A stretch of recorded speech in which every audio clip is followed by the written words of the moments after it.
Hello, and thank you for joining DLC, the Disability Law Center, for the third and final presentation in our series concerning DLC's work at Bridgewater State Hospital, with a focus on the findings and recommendations from our February 2025 public report. Today's presentation will discuss facility-based issues. At the end of our presentation, we'll leave time for questions and answers. During the presentation, we likely will not be able to get to them, but we will, if possible, answer some in writing as it proceeds. So you can hold questions until the end or leave us with a list so that we'll be able to review and answer them once we conclude the presentation. My name is Tatum Pritchard. I am the Director of Litigation at the Disability Law Center. I'm a white woman with light brown hair, wearing glasses and a blue blazer. I'm joined by my colleague Jordan, who will now introduce himself. Hello, my name is Jordan Goldstein. I am the disability rights advocate and on-site monitor for Bridgewater State Hospital with the Disability Law Center. I am a white man with short brown hair and a blue and black sweater. Thank you, Jordan.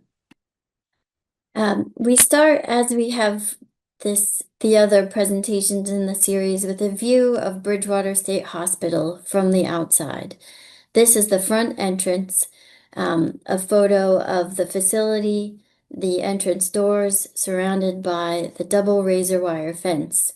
And to the right, the blue Bridgewater State Hospital Department of Corrections sign. We show this at the beginning simply to orient everyone to what Bridgewater State Hospital is. Despite its name, it is a prison run by the Department of Correction. And this is really the focus of the current presentation that we're giving about facility issues. Much of what you will hear today will discuss all of the factors involved in having a hospital or what's supposed to be a psychiatric hospital running in a state prison facility, and also issues related to the failing physical plant of that state prison. Jordan, go ahead. Yes. Next slide, thank you. So we're going to begin the presentation today with an overview of Bridgewater State Hospital, and then we will then move on to discuss Disability Law Center's ongoing advocacy at Bridgewater State Hospital, uh, followed by the bulk of the presentation, which will, again, as Tatum just mentioned, focus on the Bridgewater physical plant, looking at health risks and the anti-therapeutic conditions there. And then at the end, we'll have time for questions.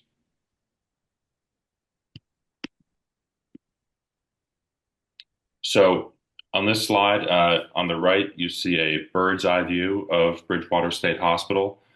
Uh, what you're seeing around the outside is two rows of high fence covered in razor wire fencing. On the inside is a large courtyard surrounded by around 12 different low 1 and 2 story buildings. These buildings were built in the mid 70s. Many of them were meant to only be there for a short period of time, modular sort of temporary buildings, but are still here today.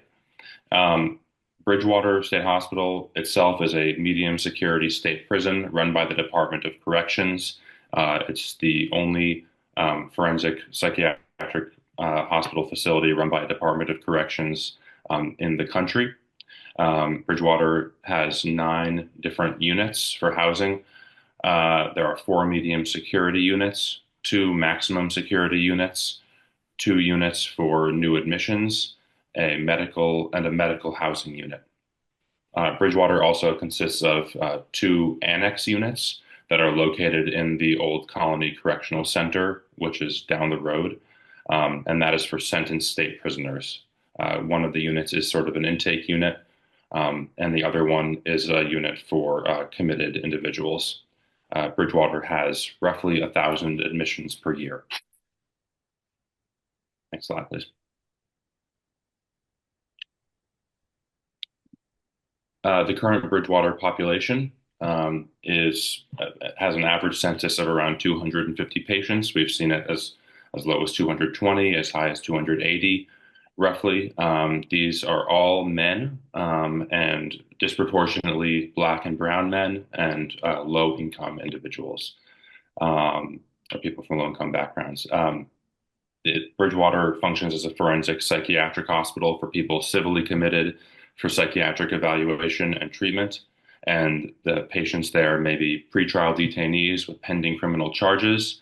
They may be people serving House of Correction sentences in the counties, and they may be people held only on a psychiatric civil commitment order with no open cases or justice involvement. And it's important to note that all these same groups may be and are committed to Department of Mental Health hospitals. They are sometimes transferred from DMH hospitals, and they are frequently transferred to DMH hospitals when they are discharged. And everyone at Bridgewater is deemed by the court to require strict security.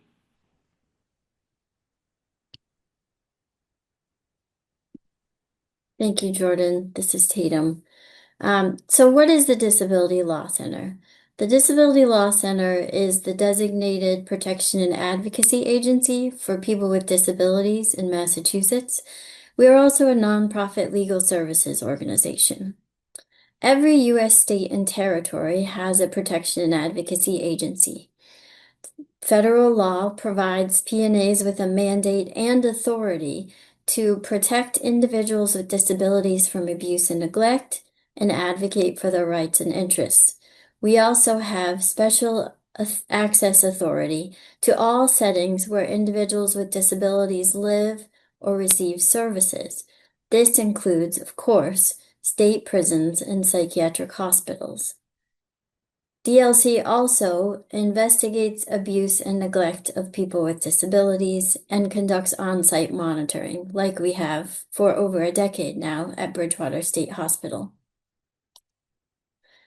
At Bridgewater State Hospital, as I said, we've for over a decade, since 2014, we have been monitoring care, treatment, and conditions for the patients within the facility. We have also initiated several investigations into abuse and neglect, including deaths, over the course of this decade. Our current activities include regular on-site visits, primarily conducted by Jordan, meetings with patients of the facility, staff, and administrators, review of medical records, internal reports, data, and video footage on more or less a daily basis, investigations into abuse and neglect concerning various practices and instances involving assaults, as well as the practices that we've discussed in previous presentations around involuntary medication and restraints. We also conduct annual mold inspections with a mycology expert, on-site visits and meetings with former Bridgewater patients at Department of Mental Health hospitals and county correctional facilities. And we also, per a line item in the state budget, must issue 2 annual public reports. The impact of DLC's long-term presence at Bridgewater State Hospital with respect only to facility issues covers several areas. As the slide indicates, while significant issues do persist, there have been major measures implemented to improve environmental issues related to DLC's advocacy. This includes mold and asbestos remediation efforts that have happened since DLC began conducting the mold inspections with the expert. There have been remediation efforts. Unfortunately, they have not been fruitful with respect to the mold. And asbestos remediation has been considerable but there are still issues noticed by our expert while conducting our on-site inspection.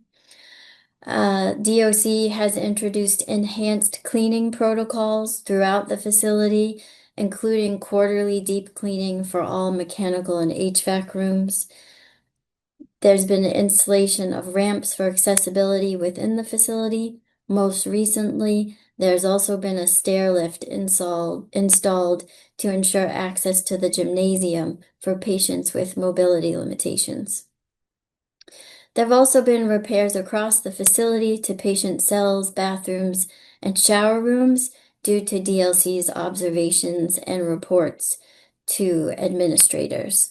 These have included addressing everything from uh, symbols and writing on the walls, um, filth in the cells, mold or non-functioning mold in bathrooms or non-functional shower heads, etc.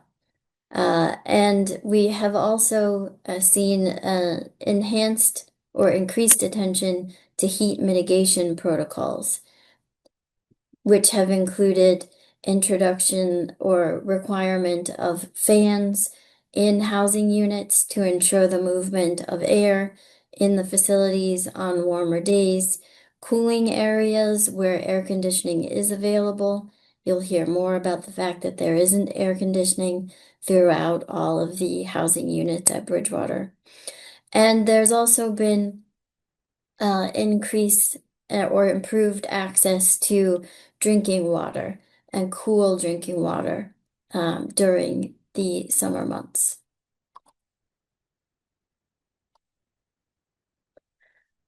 As it has been for a number of reporting periods, DLC has only issued a few recommendations in our February 2025 report. These recommendations have been selected simply because they are, in DLC's opinion, based on our years of monitoring and presence and regular discussions with all of the people I just mentioned. These two recommendations are the only way to make sustainable, sufficient change to ensure the safety of patients at Bridgewater State Hospital. First, the Commonwealth must immediately place Bridgewater State Hospital operations under the authority of the Department of Mental Health to ensure current and future patients access to trauma-informed, person-centered mental health treatment. Of course, important within this recommendation is the fact that once DMH would be in control, the regulations, policies, and practices of DMH would also be implemented within the facility. The second recommendation is that the Commonwealth must urgently construct a modern DMH hospital facility designed to provide all individuals deemed to require strict security in psychiatric evaluation or treatment in a safe therapeutic environment, and finally close Bridgewater State Hospital. This second recommendation is really what we'll be looking into more deeply today as we discuss the facility issues.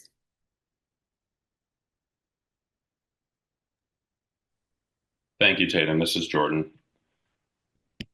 So, as we get into the main portion of the presentation, the primary issues that we'll be discussing at Bridgewater that pose health risks and constitute anti-therapeutic conditions for the patients there are as follows.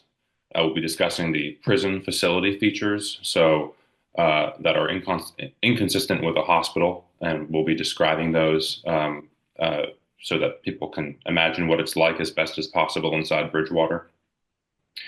We'll be discussing through that the expensive Department of Corrections upkeep of the decaying infrastructure. As we mentioned, Bridgewater is a 50-year-old facility that is, they are replacing new roofs consistently. They are, as we mentioned, creating ramps, adding stair lifts, retrofitting the facility basically to be habitable at the bare minimum. constantly, and things are, in many ways crumbling there. You can see that walking through. As Tatum mentioned earlier, we'll be discussing the toxic mold at Bridgewater in depth, and we'll be discussing the extreme heat and humidity there as well. This quote from a former Bridgewater patient reads, "I've seen the conditions of the building crumbling. I've seen the condition of the vents in black mold. I've seen the condition of the buildings, and they're in shambles. It needs to be condemned." And this is a pretty consistent refrain that we hear from people at Bridgewater. So this slide up right now is a picture of a typical corridor on a Bridgewater unit, Bridgewater housing unit. Um, at the end of the hall, the sort of second half of the hall, if you look down, there are cells on either side. They're a bit difficult to see in the picture, but you can see the painted cinder block walls, the plaster ceiling with water damage, um, and the correctional metal doors on either side. And we'll stay on this slide for a little while. I'm going to sort of walk us through Bridgewater a bit from the beginning, so that people have an idea of what it's like in there. As folks remember from the second slide, we saw the outside of Bridgewater with the razor wire fencing going around. Really lets you know that this is a correctional facility when you come in. There's high double fencing and double razor wire, and unlike a DMH hospital, when you enter Bridgewater, you go through a correctional security trap. So they buzz you in through a heavy metal door. You're in a small, secure room. You need to be buzzed out of that room again. Going through security, you put your items through a security screening conveyor belt. You go through a metal detector. You get wanded by the security staff. And throughout Bridgewater, you're constantly being buzzed through loud, heavy metal doors. Which really lets you know that you're not in a regular hospital. You are in a prison. Um, and once you get to the courtyard in Bridgewater, you'll see the edges of the roofs of all those dozens of buildings going around the yard are rimmed with razor wire as well. So it's just a constant reminder. On each unit, also, you get, again, buzzed through these heavy metal prison doors, and there are, hard flooring, concrete painted cinder block walls. There's graffiti on the walls. Uh, there is no carpeting. There is no wood.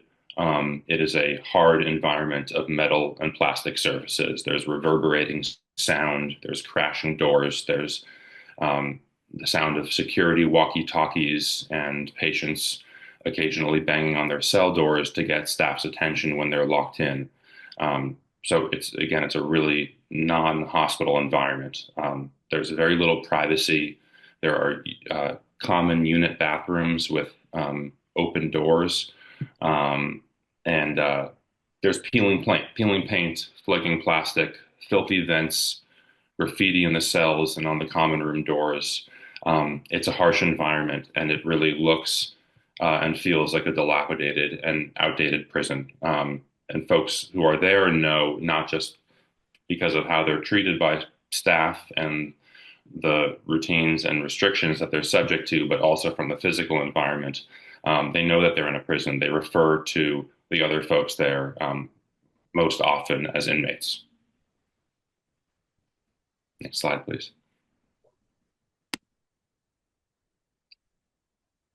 So there are a number of features at Bridgewater that really separate it from a DMH hospital, and that, as we have seen through our monitoring there, really make it incompatible with psychiatric hospital level of care. So one of those are the prison cells that individuals are housed in. We'll have a picture of those later on in the presentation. But these are small, very cramped cells. They're often in very poor condition, as I said, with peeling paint and chipping plaster and things. There's a security camera in every cell, and there's a sink, built into the top of a toilet structure that's typical of a prison. setting. They have thin mattresses. Individuals that can't open their window to the outside, even if they're on the first floor, and they're stuck in there for at least half of the day for, at the minimum, facility count 3 times a day for 20 minutes each, roughly, and then 10 hours during the nighttime. And they have to bang on the door if they want to get staff's attention. So this isn't this isn't Shattuck. This isn't Worcester State Hospital. This isn't Tewksbury. This is a prison. It's quite different in every way. There are the cell door wickets, which are essentially small slots in built into the front lower half of each door of the cells that staff will push a tray of food through for patients to take their meals in their cell if they're restricted or deciding that they want to be in there. Um, Sometimes they get pushed through too hard and fall. This is really their only contact with the milieu when they're in their cells. It's essentially a feeding slot in a cage. Um, in terms of water shutoff, this is actually an issue that we have paid increased attention to in the last, I believe, couple of reporting periods. Um, and it's sort of particular to the Bridgewater facility, in which if staff decide for one reason or another that the water needs to be turned off in a person's cell, perhaps because of how they're using their toilet or sink, whatever it might be, they're able to turn that water off and they no longer have access to any running water or flushing toilet in their cell, which naturally can feel like punishment. And then on top of that, because of the way the utilities are set up, the water shuts off that switch shuts off the water in one cell, but also the cell next to it. And so a patient who had no behavioral issues perceived by staff to pose a problem, that person will also have their water shut off and may need to be changed to a new room or left in there and will just have to ask for water when they want it or ask to come out and use the toilet when they want it. So massive restrictions on movement and on access to water in those cases. And finally, the booking holding cell, the final bullet point there. While this is an issue that is currently resolved, it was extremely alarming during this reporting period. The medical unit shares a building with the admissions unit at Bridgewater, and the seclusion room in the medical unit had been deemed unsafe uh, because of the layout of the room. And instead of fixing that problem with that room immediately, they started bringing individuals on the medical unit who staff deemed to need seclusion to the admissions unit to uh, a cage, essentially a holding cell, much smaller than a regular cell. You really can't walk more than 2 feet in any direction in this basically barred um, rectangle. I could stand up in there, but they really couldn't move around. And these are some of the most vulnerable, medically vulnerable individuals at Bridgewater.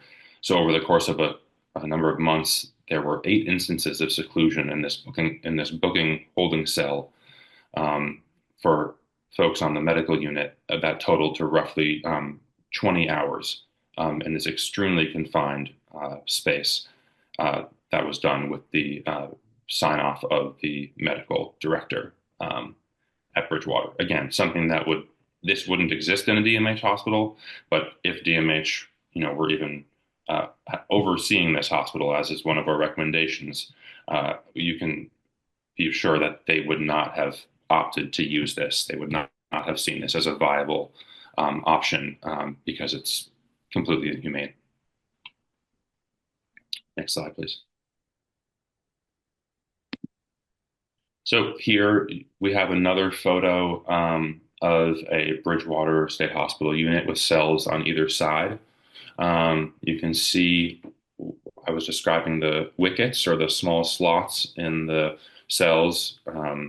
If you look over on the nearest door on the right side of the photo, you'll see a wicket there. And this also just gives you a sense of the correctional feel of Bridgewater. And how tightly people are locked in and securely they're locked in when they are. Thank you. Thank you, Jordan. This is Tatum. And apologies, everyone. I'm also controlling the slides, and I could have used a bit more practice. Um, so obviously an incredible concern that we have for a number of years now is the presence of mold and other environmental contamination at Bridgewater State Hospital. DLC engaged a mold expert, Gordon Mycology Laboratory, um, for the last 5 years to do a visual inspection and also gather culturable surface swab samples. We started this in 2019. Our last visit during this reporting period that the report covers was on November 7th, 2024.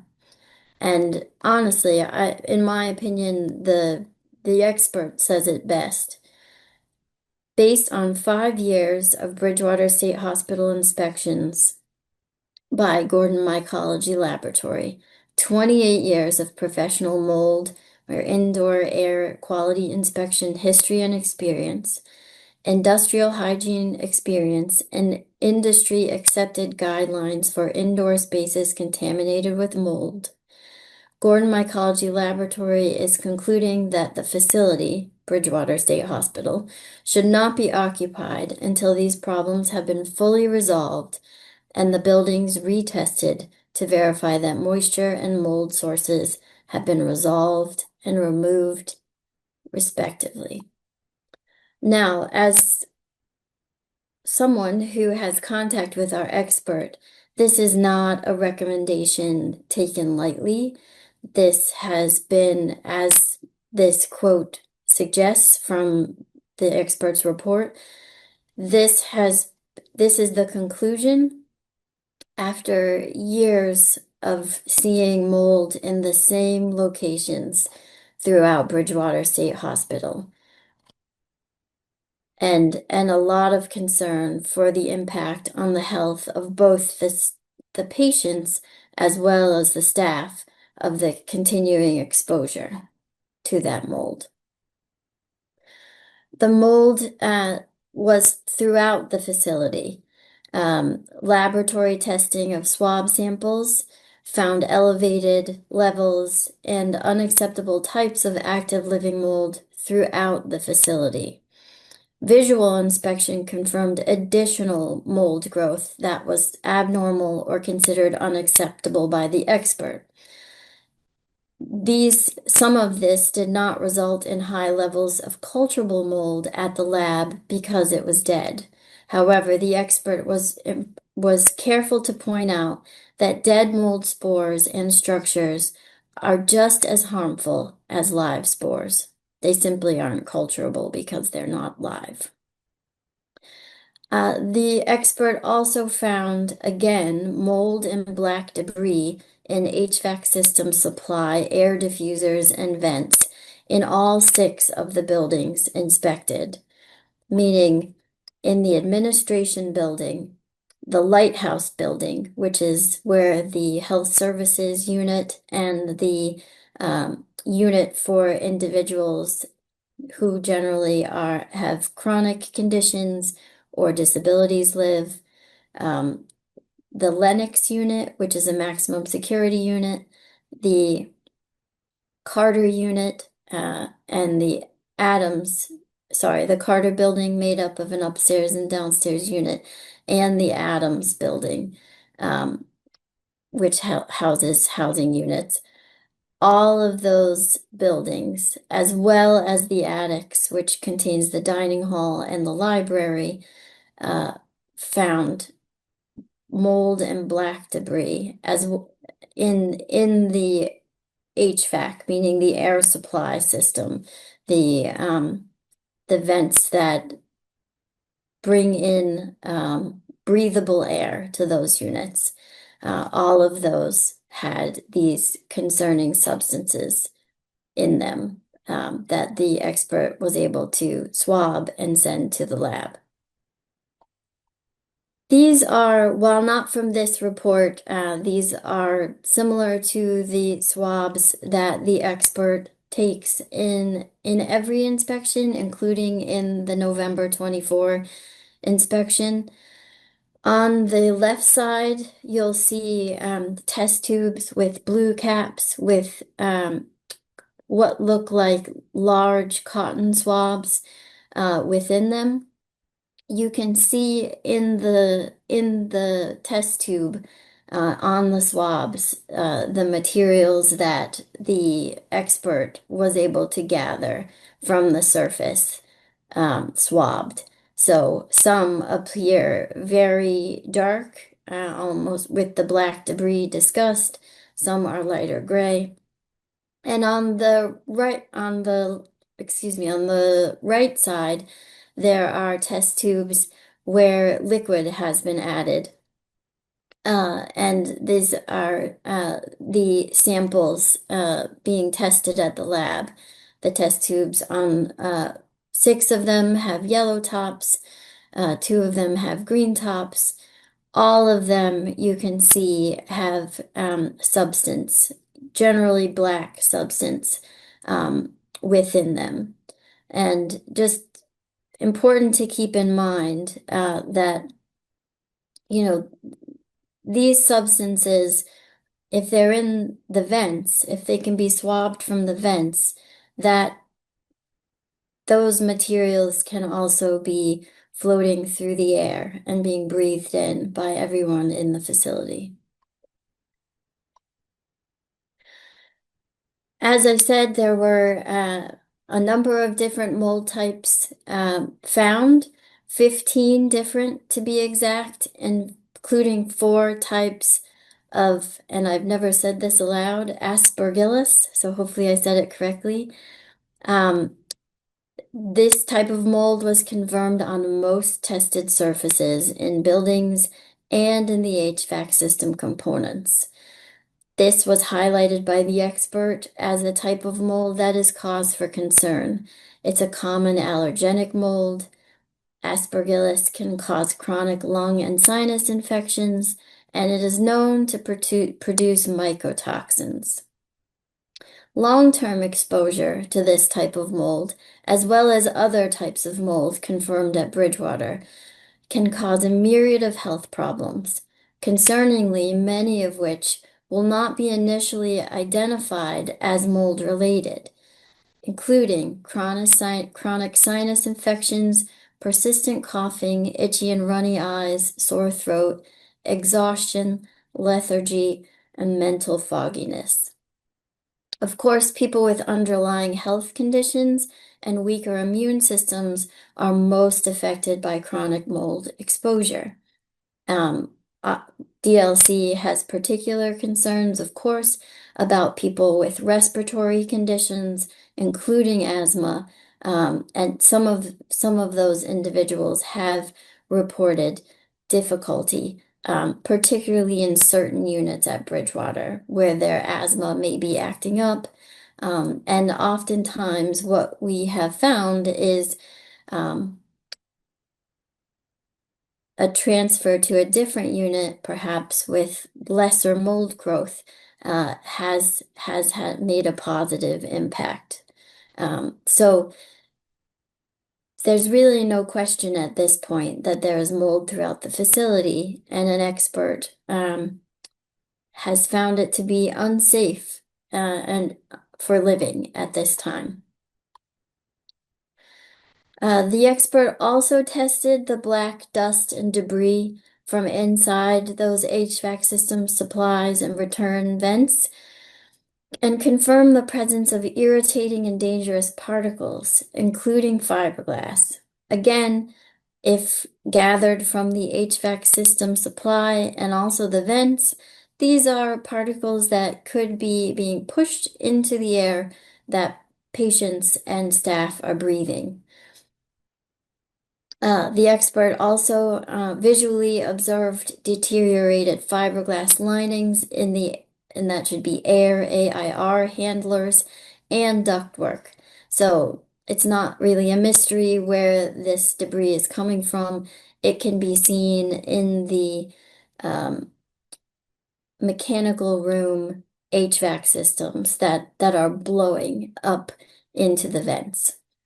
Fiberglass particle inhalation poses health risks as well. It causes irritation in the mucous membranes. It can also exacerbate asthma and other respiratory conditions. And then the expert has also continued to observe asbestos. As I said earlier, a lot of the asbestos primarily um, made up of wrapping of piping in the mechanical rooms has been removed. So that is a great improvement, but asbestos abatement in some areas um, has not resolved all of the asbestos material that exists throughout Bridgewater State Hospital. So that's still another area of improvement.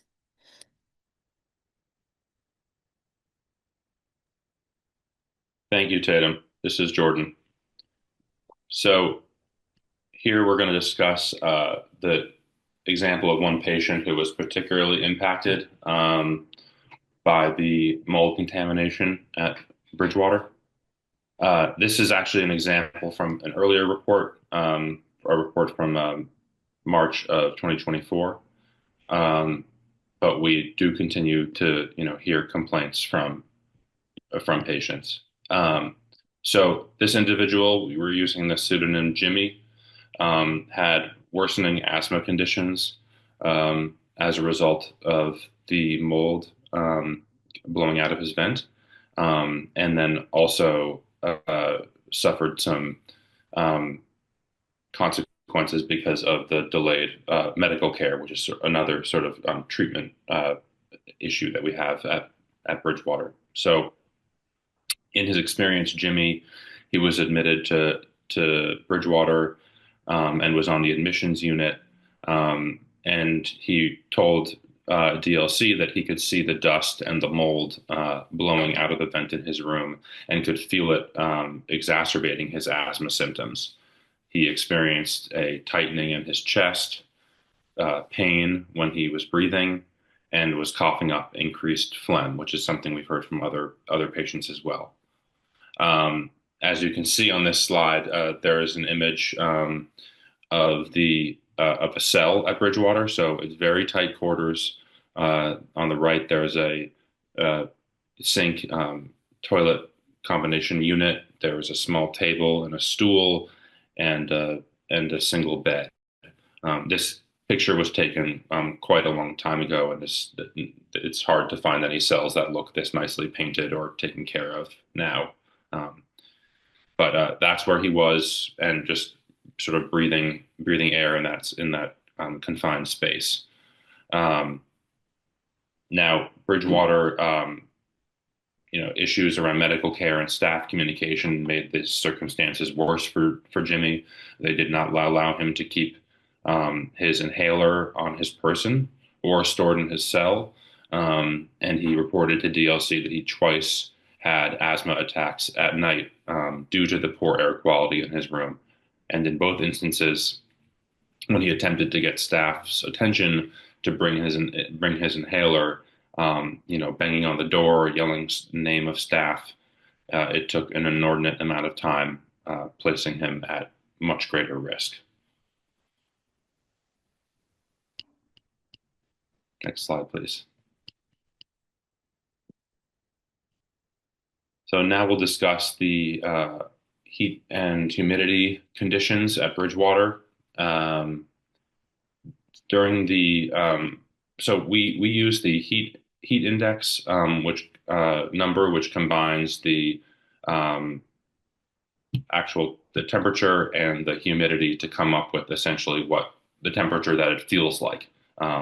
Those two things come together to create a different, hotter sensation, essentially. So very high heat index at Bridgewater during these summer months. One, other than, increasingly hot summers, one reason for that for Bridgewater patients is that there is no air conditioning in all of the housing units except for the medical unit.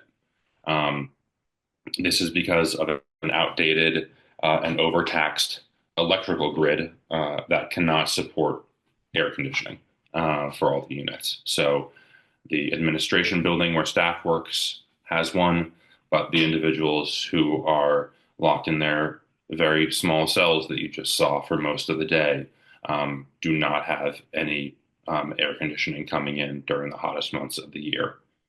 And this electrical grid and this facility that can't support air conditioning is another example of um, the problems with this physical plant, the decaying physical plant, the physical plant that can't support the current needs of the individuals housed there. Um, there are mitigation efforts made, such as fans in common areas, handing out popsicles or ice water, and access to off-unit air-conditioned spaces per the DOC heat mitigation policy at Bridgewater. But all of these are very inconsistently applied. Um, and on a site visit that we made last summer, patients were reporting that there had been many hot days prior to our visit, and that they had not even received a mere popsicle. And this, in that time, and this is on top of there not being enough fans on the units, or some units having no fans.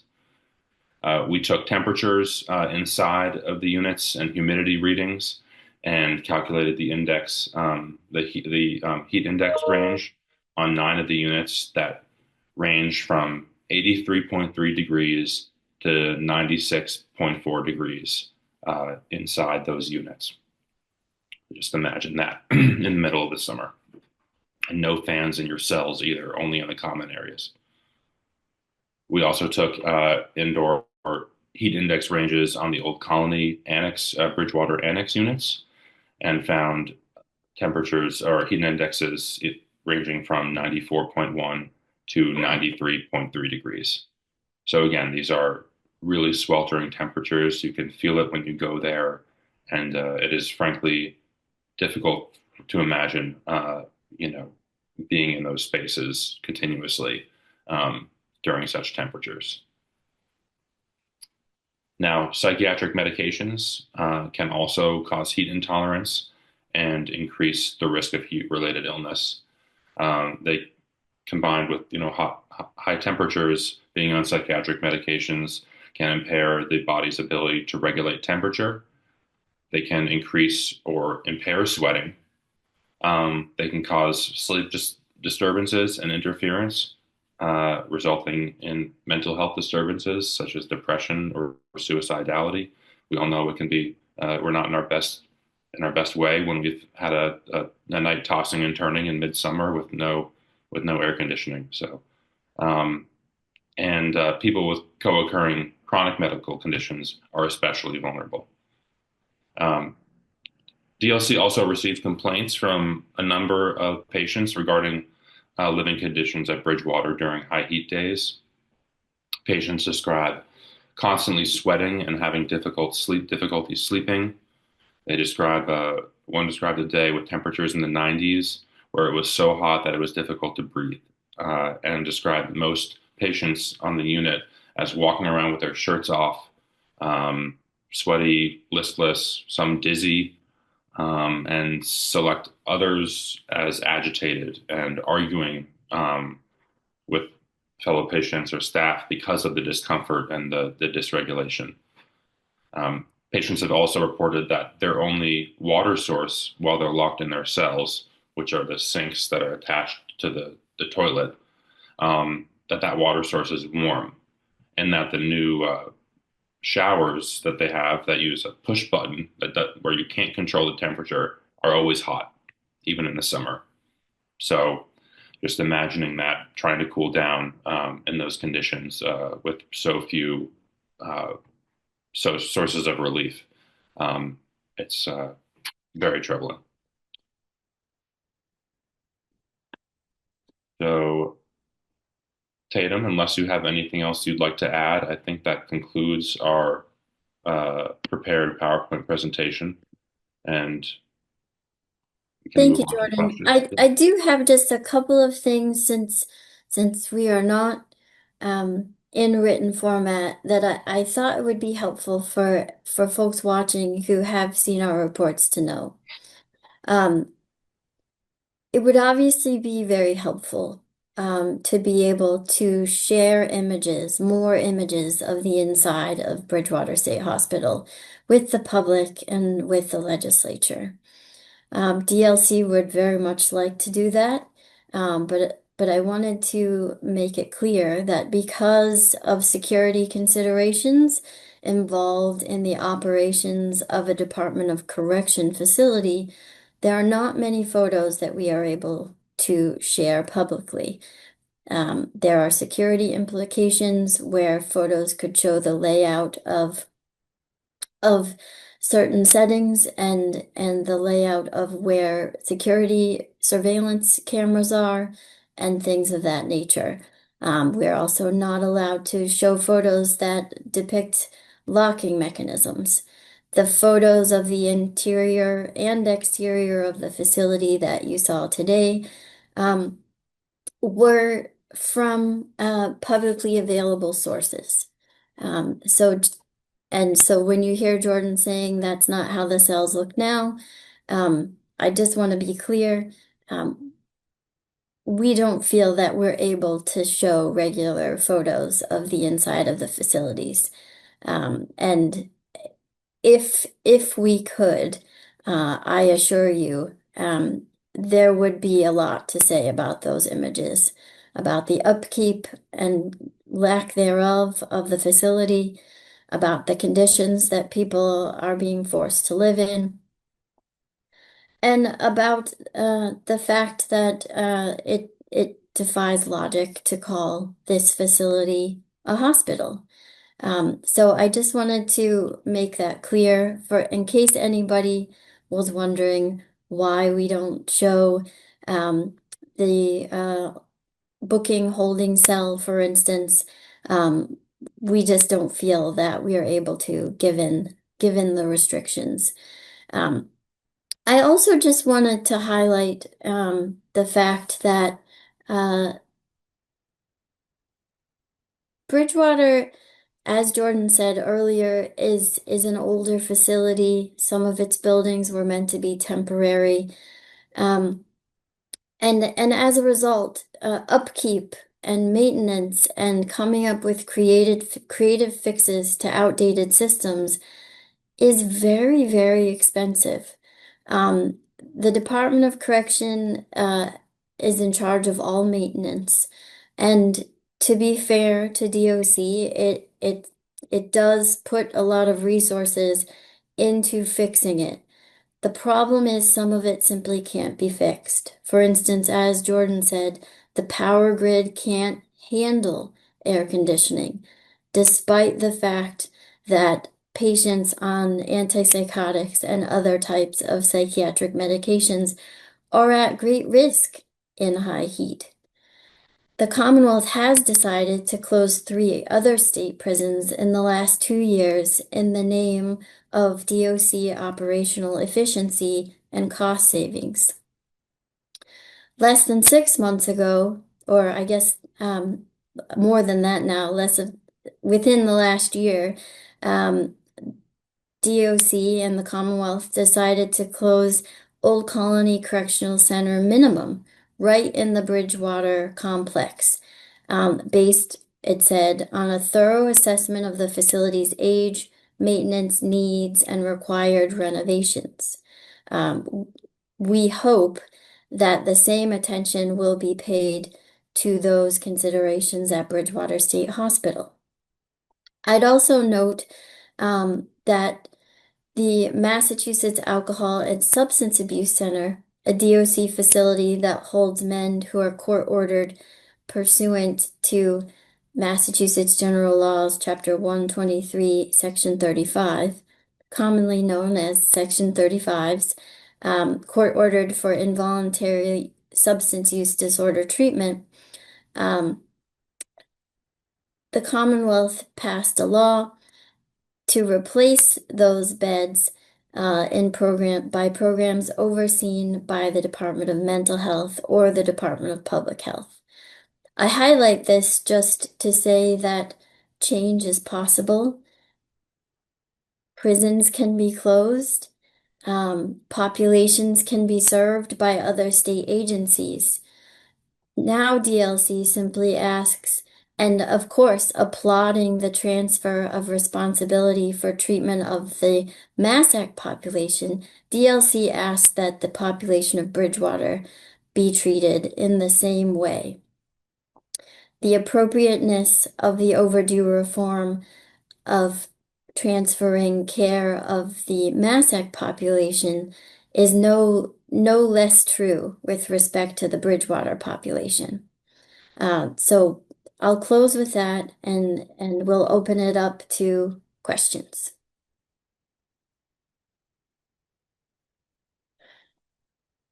I can read two. I'm going to combine two of these questions that are rather similar.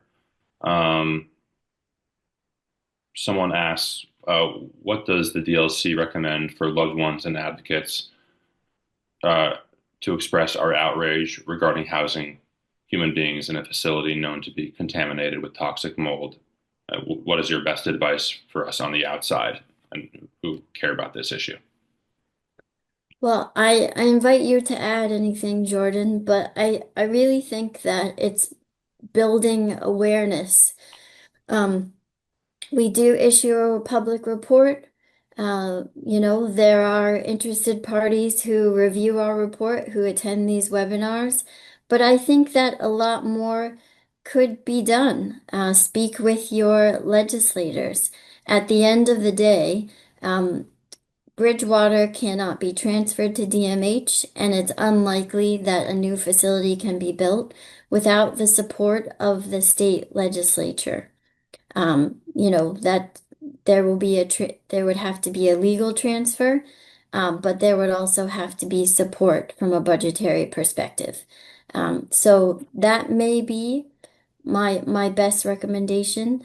The other recommendation is just tell as many people as you can. I would like to think that many people in Massachusetts would see the problem with this long ongoing practice and the fact, as Jordan said at the beginning of the presentation, that we are the only state in the country that allows our correctional agency to run a forensic psychiatric hospital or any psychiatric hospital.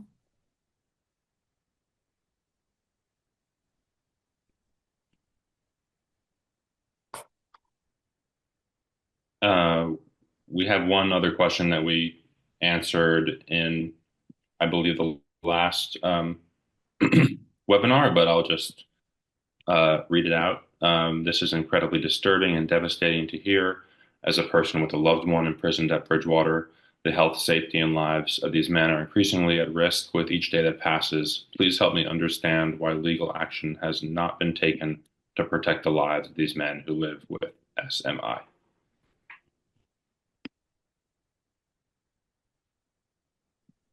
When we're looking at the facility issues, I think it's rather difficult to determine how to frame legal action. There are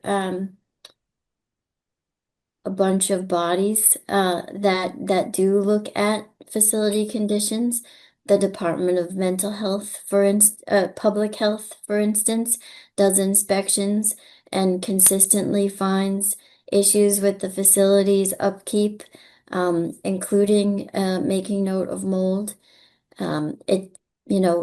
It's unclear to me why there's not more follow-up in that regard.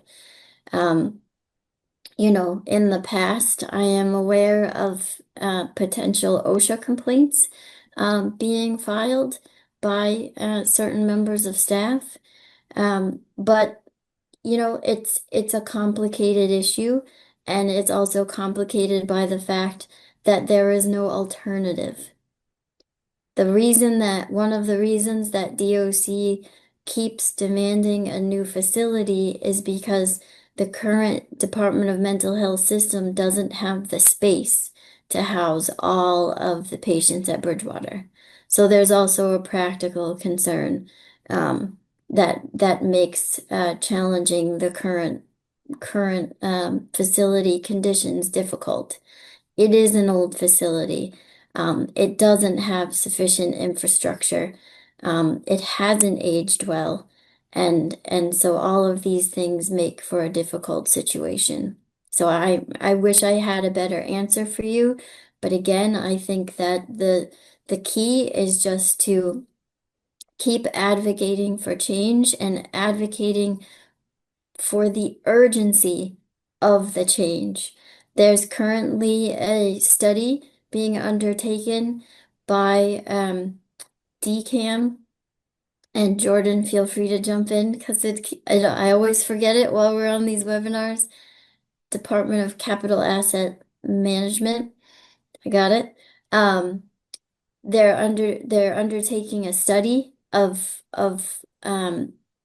building a new facility to serve the Bridgewater State Hospital population.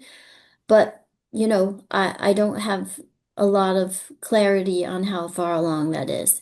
So that's another thing that we can push for is for that to keep moving and then hopefully, keep things going and ultimately get that transfer to the Department of Mental Health and a new facility.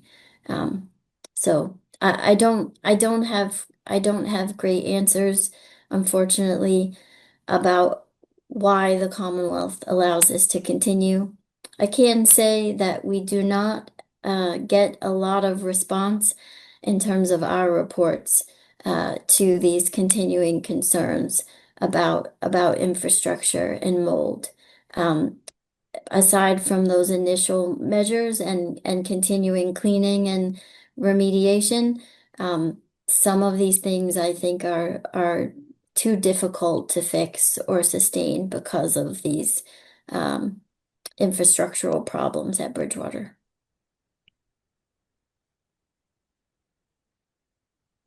Is there anything else, Thank you. Jordan? Yeah.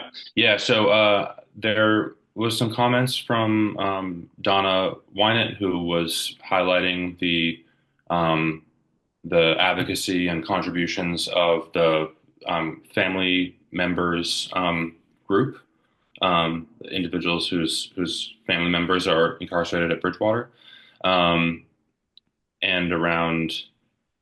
Yeah. So I just want to say.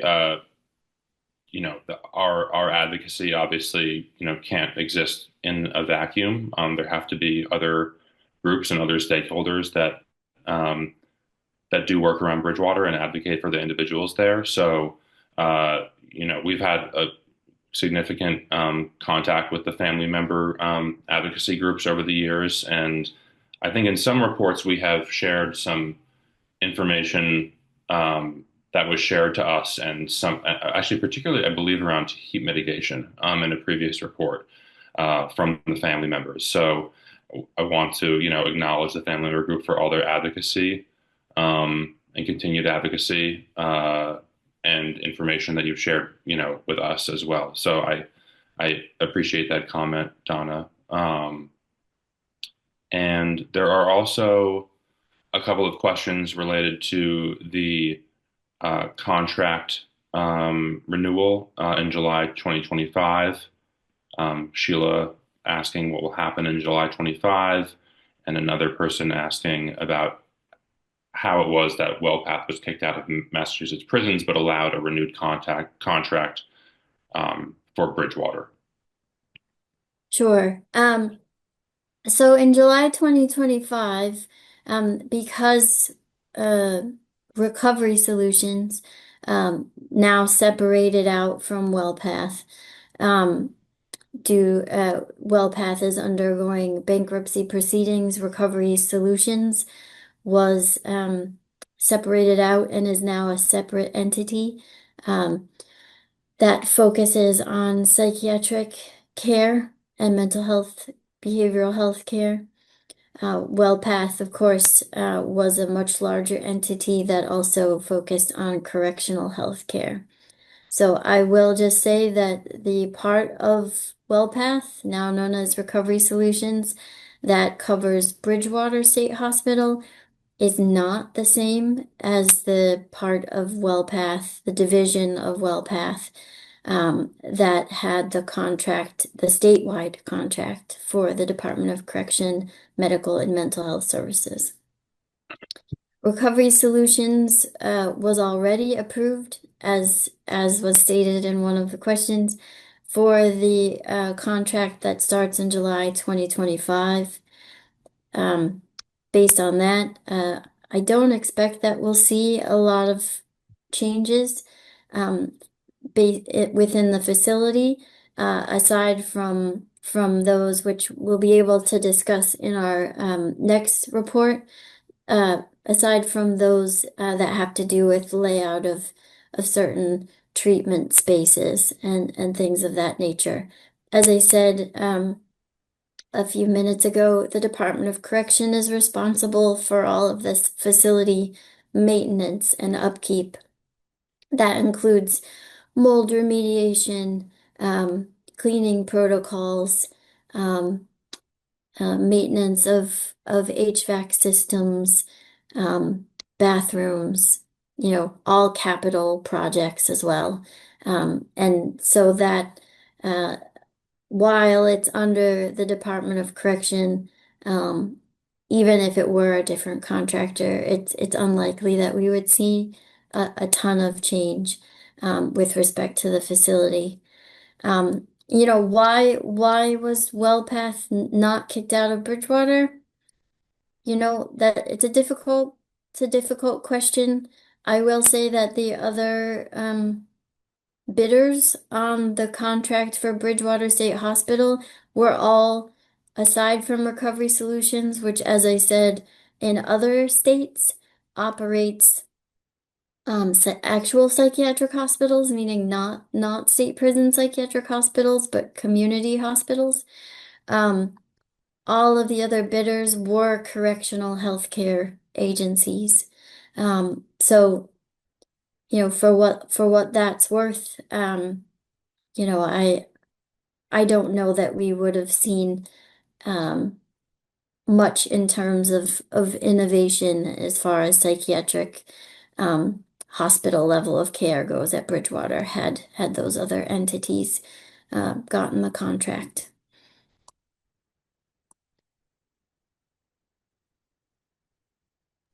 Another question here. This is not about facility, but we don't have any other facility questions here that we Mhm. haven't answered. So, Sure. um, how do you envision the transfer of Bridgewater operations to DMH occurring?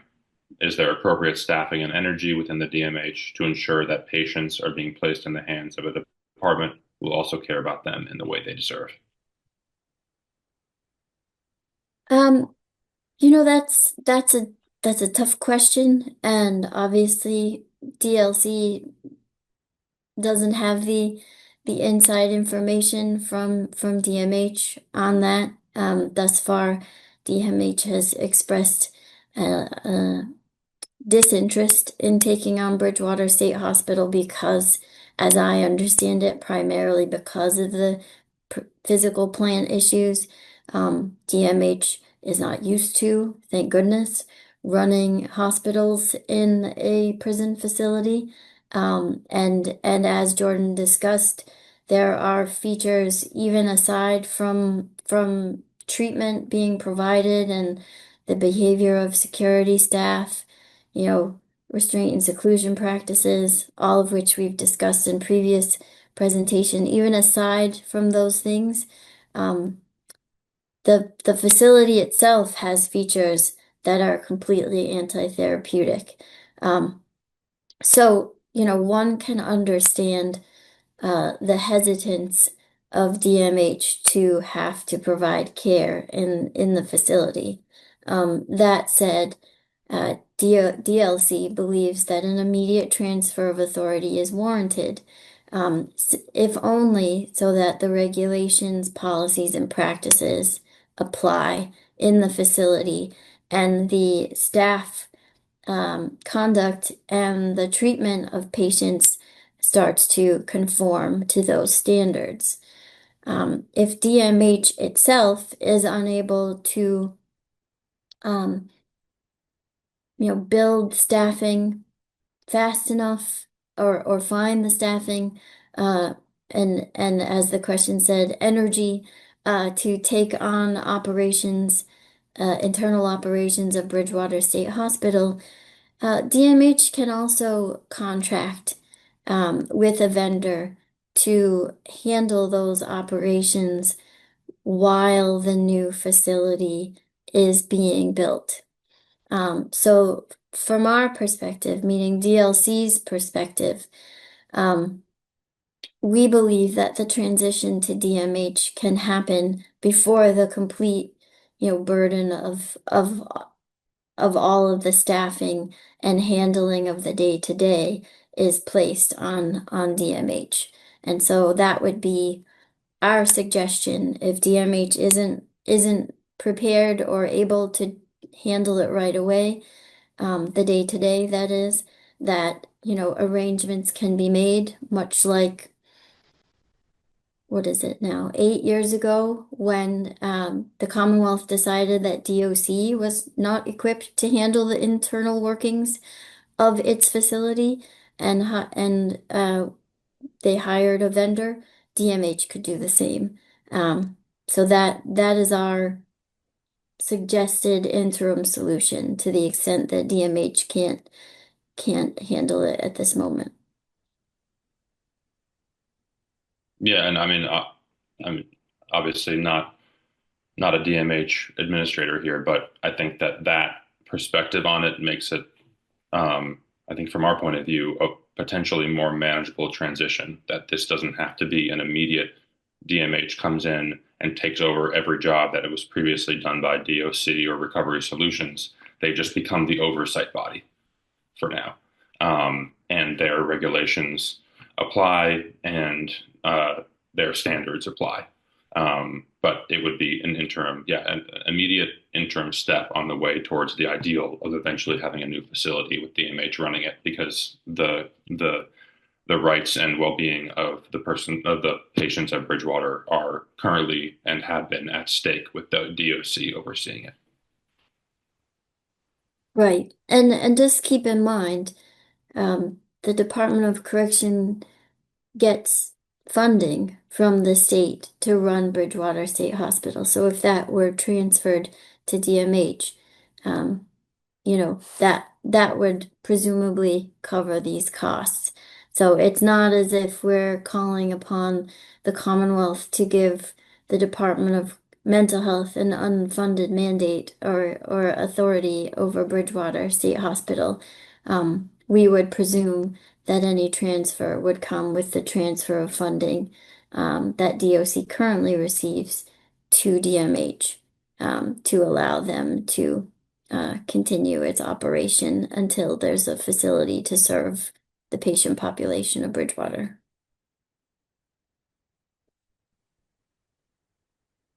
So there are a few different questions here. Some are similar to earlier ones we discussed. Bob Winan asking if we can suggest any steps to encourage the legislators to move forward on this serious issue. Donna Winan asking about how to increase Governor Healy's raise her interest or concern for those at Bridgewater, and a question about whether Governor Healy has ever visited Bridgewater. I will just say in response to in a way, the first two questions that, there is currently legislation in the state legislature on the House and Senate side around transferring around our first recommendation essentially, which is transferring and what we were just talking about, oversight authority of Bridgewater from DOC to DMH. So, people can talk to their legislators about the issues that they care about, and continue to try to raise your voice around those things. But that is the most, I think, from my perspective at least, the most direct route to moving forward on this issue. Tatum, I agree. it's a rallying point right now.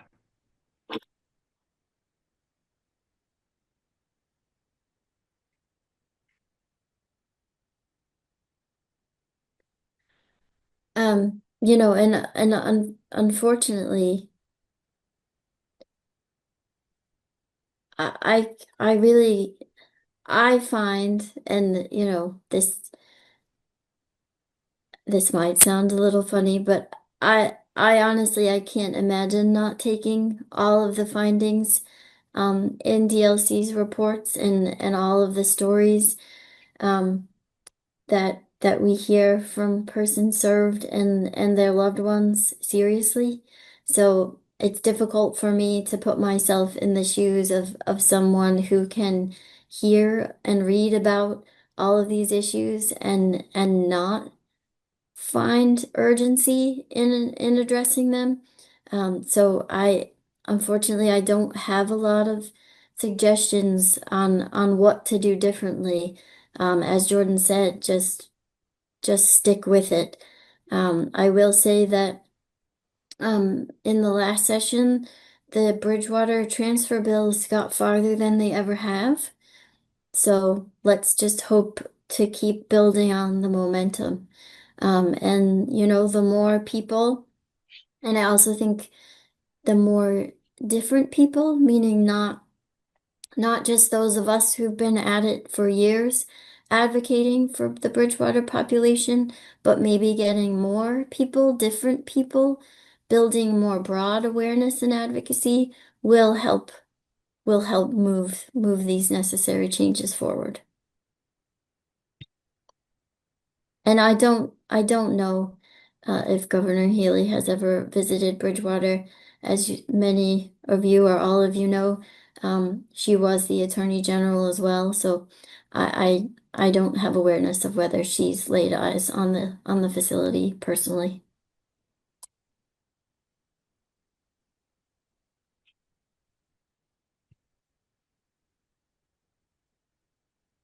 Yeah, just to echo what Tatum was saying, I mean, there are questions. It sounds like, yeah, Donna Wynett uses the word deflated in terms of the progress in our state around this issue. That you know, I've been at DLC for 3 years, working on this issue. Many of you who are asking questions have been on these issues, and at DLC, like Tatum, have been on these issues for much longer. Um, but I would guess, that it's keeping at it, but it's also finding different angles or different ways to do that. If you've said it one way, try saying it in a different way, or saying it with different people, or aligning with different groups um, or coalitions that may have different ways of approaching these things. I think, and just continuing to raise our voices. We try to include different things in our reports every 6 months, different issues. There are a lot of similar ones, um, but we are trying to get at all the different ways of illustrating this issue and its urgency. Um, so I would merely offer trying to follow a similar sort of changing approach. This is Tatum. I think that's exactly right, Jordan, and I also think that um, there's a lot of reasons to be discouraged. But there are also a lot of reasons um, to take stock of what we have been able to do over the past couple of years or even the past decade. Things are very different at Bridgewater State Hospital than they were even um, 11 years ago. There used to be corrections officers inside of the facility. There used to be the equivalent of a solitary confinement unit where some people were held in seclusion for weeks, months, some over a year. That doesn't exist any longer. There used to be pretty much uncontrolled mold growth throughout the facility. Now there's at least efforts undertaken to do some remediation and enhance cleaning protocols. Until last year, there was an illegal policies uh, about involuntary medication. Those were remedied last year after a lot of work and advocacy around those illegal practices. These don't seem like enough, but they do make a difference to the people inside of Bridgewater State Hospital. And I think, there are some things that can only be changed by the legislature. And until that change can be made, DLC and all of you who are supporting people you love or just being advocates for what's right, um, we can still keep working on what we can control, which is to try to fix what's happening inside the facility, try to improve things as much as we can given the sort of static conditions, meaning given the fact that it's a state prison. Um, and it should it should be torn down. But I do think everybody should remember that a lot of changes have taken place, and Bridgewater is the better for it. And people are safer now than they were. So DLC plans on continuing for the long haul to do what we can to keep improving things and hopefully we'll make it over that finish line of transferring authority and getting a new facility. But it's important in these sort of long-term struggles for what's right to happen. It's important to take stock of the incremental victories as well, and just understand that unfortunately these things are often marathons, and if we stick it out, I think we will get there.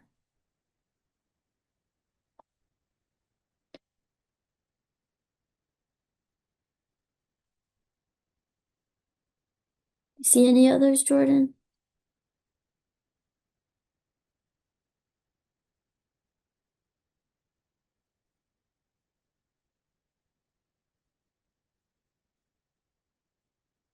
So, Um, yeah, I was just going to read that one.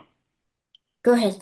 Yeah, Mass Department of Public Health regulations on corrections should apply. Have they inspected or responded?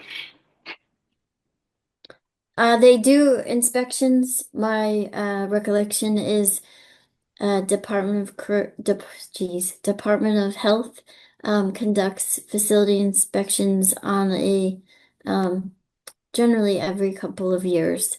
And as we have mentioned in our reports, there are consistently a lot of violations. Many of the violations have to do um, with general upkeep issues. Some have to do with recognizing mold and mildew and things like that in the facility.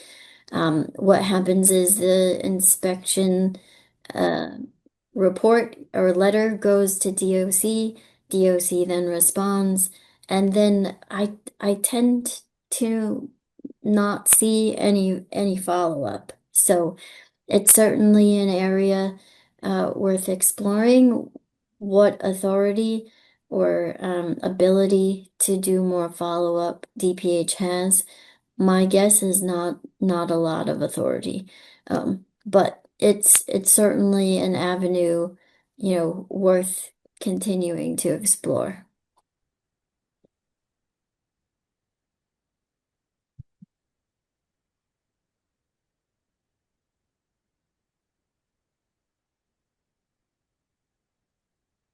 Apologies, everyone. Jordan and I are reading what just came I'm in. sorry. Bear with us. Sorry, there's a real there's like a lag going on with the video. I didn't understand.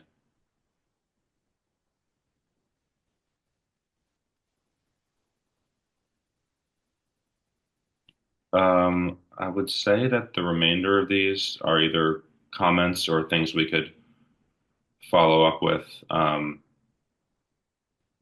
after.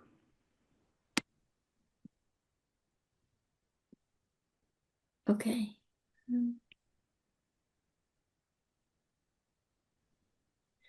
I do think I'll put this one through this last one, Jordan, although I it is rather specific. Um it says um my clients are committed under Section 7 and 8. They're transferred to a DMH facility after 6 months, despite no criminal case. My client, who has a mental health and cognitive disability, um,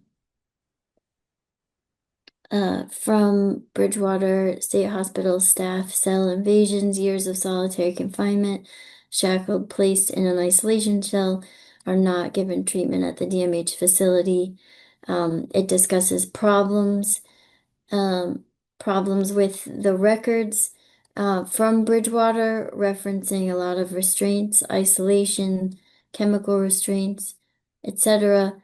That by the time the person gets to DMH, it's impacting their ability to be discharged due to risk assessments.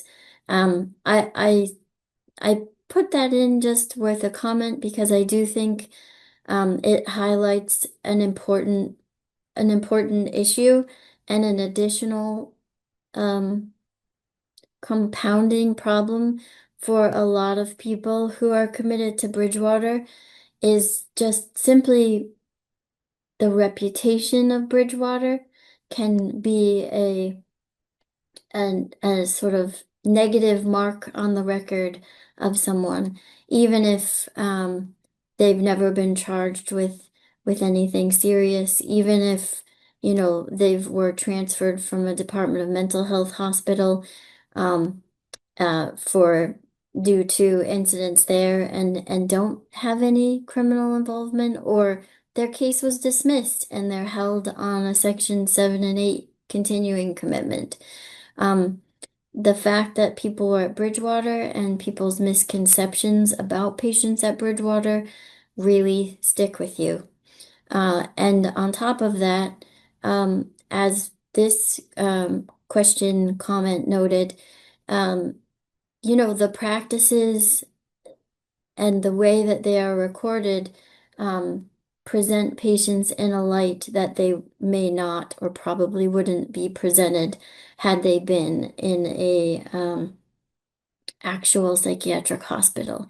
So a lot of those notes can also color, as this comment says, their future prospects for discharge and their opportunities to move through the community mental health system, um, like like people who haven't been to Bridgewater are more able to. So it's worth noting as another issue that Bridgewater patients tend to face. It's and another reason, honestly, supporting the removal of authority from DOC, because it's not simply the people inside of Bridgewater that call each other inmates, as Jordan said. A lot of people in the community think that if you're at Bridgewater State Hospital, you are a prison inmate, you are a prisoner, when in actuality, you're committed for psychiatric care or evaluation.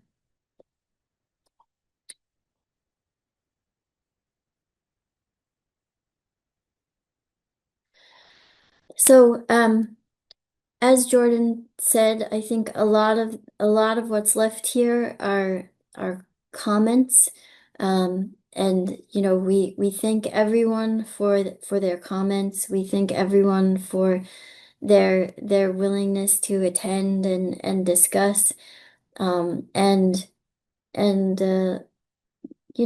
take a deeper look or uh view of what DLC has been presenting in our reports. We hope that it's been helpful. If you have any questions or issues you'd like to raise, you can certainly contact DLC. Also, all of our reports are available on our website from the first one in 2014 until the most recent released in February. DLC also will be releasing our second report of this year later this summer. So, you know, keep an eye out, and let's all just keep trying to move things forward and protect the patients at Bridgewater. Jordan, did you have anything else you'd like to add? No, sorry, I got kicked off in the middle of that. No, just thank you all for coming out. Those of you who were able to see some of the last two webinars we did, and those who just came for this one, we just really appreciate seeing all the interest and dedication and commitment to the folks at Bridgewater. And as Tatum said, trying to just continue to move things forward and you know, keeping our eyes on the prize. Thank you. Thanks again.